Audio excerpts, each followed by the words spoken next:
মঙ্গলবার বহরমপুরের সয়দাবাদ এলাকায় ৩ নম্বর ওয়ার্ড তৃণমূল কংগ্রেস কমিটির উদ্যোগে রক্তদান শিবিরের আয়োজন করা হলো। এই শিবিরে প্রায় ৬০ জন রক্তদান করেন। উপস্থিত ছিলেন বহরমপুর পৌরসভার পৌরপতি নারুগোপাল মুখার্জিও। রক্তদান শিবিরটা আমরা প্রত্যেকবারই প্রতিটা ওয়ার্ডে ওয়ার্ডে করি।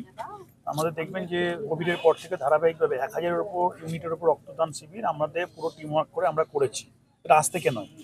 আমাদের ৩ নম্বর ওয়ার্ডের অত্যন্ত জনপ্রিয় কাউন্সিলর আমাদের উমা ঘোষ এবং আমাদের বহরমপুর টাউন তৃণমূল কংগ্রেসের ভাইস প্রেসিডেন্ট মিন্টু ঘোষ, এটা শুধু ওনারা কাউন্সিলর হয়েছে বলে আজকে নয়, কোভিডের পর থেকে টানা ধারাবাহিকভাবে খুব ইফেক্টিভ কাজগুলো করে। আমার কাছে বহরমপুরে রাজনীতি করার ক্ষেত্রে প্রায়োরিটি একটাই, যে কতটা ফেসবুক করলাম, কতটা মিডিয়া প্রচার নিলাম, কতটা পার্সোনাল প্রমোশন নিলাম, এটা আমাদের কাছে খুব একটা অ্যাকসেপ্টেড নয়।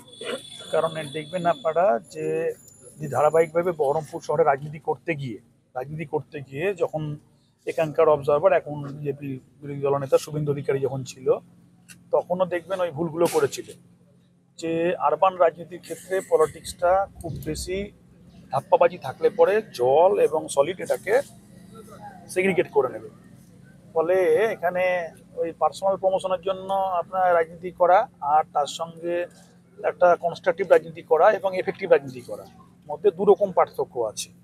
যে আমরা যেহেতু শাসক দলে আছি এবং তৃণমূল কংগ্রেস করি, তৃণমূল কংগ্রেস একদিক দিয়ে তার যে আইডিওলজিটা হচ্ছে মানুষের উপকার করো, একটা জায়গায় মোরালিটি ঠিক রাখো, এটা একটা বেসিক ফান্ডামেন্টাল জায়গা।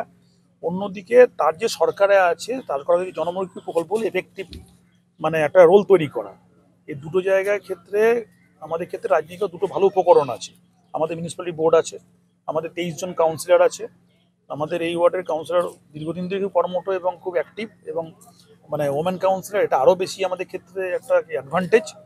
সেই জায়গা থেকে যেটা আমরা করে উঠতে পেরেছি কোভিডের সময়, আমাদের কি বলবো, ভ্যাকসিন থেকে সেন্টার থেকে সার্ভিস থেকে আরম্ভ করে দুয়ারে সরকারের বিভিন্ন বেনিফিশিয়ারি প্রকল্পগুলোকে গ্রাউন্ড লেভেলে ইমপ্লিমেন্ট করা থেকে আরম্ভ করে এই যে পুজো পার্বণ, ঈদ, মহরম এবং তার সঙ্গে ব্লাড ডোনেশনের মতন খুব একটা কি বলবো, এটা অরিজিনাল এফেক্টিভ একটা অ্যাক্টিভিটিস, যে পলিটিক্সের যে তৃণমূল কংগ্রেসের যে শর্তগুলোর সঙ্গে সামঞ্জস্যপূর্ণ, সেগুলোকে আমরা প্রত্যেক দিন ধারাবাহিকভাবে কাজ করার চেষ্টা করি।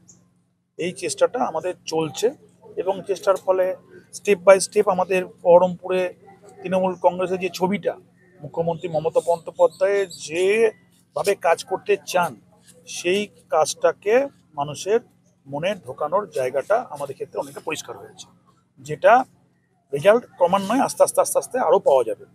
ধারাবাহিকভাবে 10 বছরের পরিশ্রম, এবং আরবান এলাকাগুলো দেখবেন ক্যারেক্টারগুলো, ভোটিং ক্যারেক্টারগুলো সবসময় অন্যরকম, কিন্তু এর মধ্যেই চ্যালেঞ্জ রাজনীতি করাটা মানুষকে বেশি মানুষ, যেখানে আমরা যে জায়গায় রাজনীতি করি, আমাদেরকে সমালোচনার জায়গাটা শহরের মানুষের ক্ষেত্রে এত বেশি, কারণ মিডিয়া, বিভিন্ন গ্যাজেটস যেগুলি ইলেকট্রনিক্স, সেগুলি এত বেশি তারা হাতের কাছে পায় এবং সেখানে এত বেশি সার্ভাইলেন্স থাকে, যার ফলে সতর্ক থেকে প্রতিটা কেস টু কেস মোকাবেলা করা, এবং তার মধ্যে অবশ্যই এটা আমাদেরও শেখা, আমাদের রাজনৈতিক উর্বরতা তৈরি করে।